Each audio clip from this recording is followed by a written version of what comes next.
എന്റെയും കുഞ്ഞുന്റെ അൻസിലാന്റെ 3-4 ദിവസത്തെ ഒരു കഷ്ടപ്പാടായിരുന്നു ഇൻസാനന്റെ ബ്രൈഡ് ടു ബി കോളുടെ ചെക്കനെ ഓൾ അറിയാണ്ട് സർപ്രൈസ് ആയിട്ട് ഇവിടെ എത്തിക്കാന്നുള്ളത്. സംഭവം ഏതായാലും ഞങ്ങൾ സക്സസ്ഫുള്ളി കംപ്ലീറ്റ് ചെയ്തിട്ടുണ്ട്. അപ്പൊ അതൊക്കെ കഴിഞ്ഞിട്ട് കുറച്ചേരം ഫോട്ടോ ഒക്കെ എടുത്തിട്ട് രണ്ടുപേരെയും കൊണ്ടുവന്ന് കേക്ക് കട്ട് ചെയ്യിപ്പിച്ചു. കേക്ക് കട്ട് ചെയ്തത് ഒരു 3-4 പീസ് ഓളന്നെ തിന്നതിന് ശേഷം ആ പാവമൊക്കെ ഓർമ്മ വന്ന് തോന്നുന്നുണ്ട്, അയ്യോ ഇത് ഞാൻ ഒറ്റക്ക് തിന്നണ്ടല്ലോ, പാവിന്റെ ചെക്കന് ഒരു കഷ്ണം കൊടുക്കണല്ലോ എന്നുള്ളത്.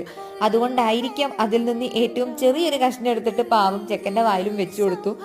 അങ്ങനെ അതൊക്കെ തീർന്നതിന് ശേഷം നമ്മൾ എന്ത് ചെയ്തു, കുറച്ചേരം ഫോട്ടോ ഒക്കെ എടുത്തിട്ട് പിന്നെ റീലിന് വേണ്ടിയിട്ട് ഓരോ കോപ്രായങ്ങൾ ഓരോ കൊണ്ട് കാണിപ്പിക്കാൻ തുടങ്ങി. പാവ രണ്ടുപേരും ഫോട്ടോക്കും റീലിനും പോസ് തന്ന് മടുത്തിക്കണെന്ന് തോന്നുന്നുണ്ട്. ഏതായാലും ഇന്നത്തോടെ ഇതൊക്കെ ഭയങ്കര കഷ്ടപ്പാടാന്നുള്ളത് പാവം മൂപ്പത്തിയേര് മനസ്സിലാക്കിയിരിക്കണേ. എല്ലാം കൂടി കെട്ടിപ്പെറുക്കി അങ്ങോട്ടും ഇങ്ങോട്ടും നടന്നു കൊടുക്കും മടുത്തിക്കണേ. പക്ഷെ നല്ല അടിപൊളിയായിട്ടുള്ള കുറേ ഫോട്ടോസും റീലും കാര്യങ്ങളും ഒക്കെ കിട്ടിയിട്ടുണ്ടായിരുന്നു. വിചാരിച്ചതിനേക്കാൾ നല്ല അടിപൊളിയായിട്ട് പരിപാടി നടക്കുകയും ചെയ്തു. അപ്പൊ അടുത്ത പരിപാടിയായിട്ട് പിന്നെ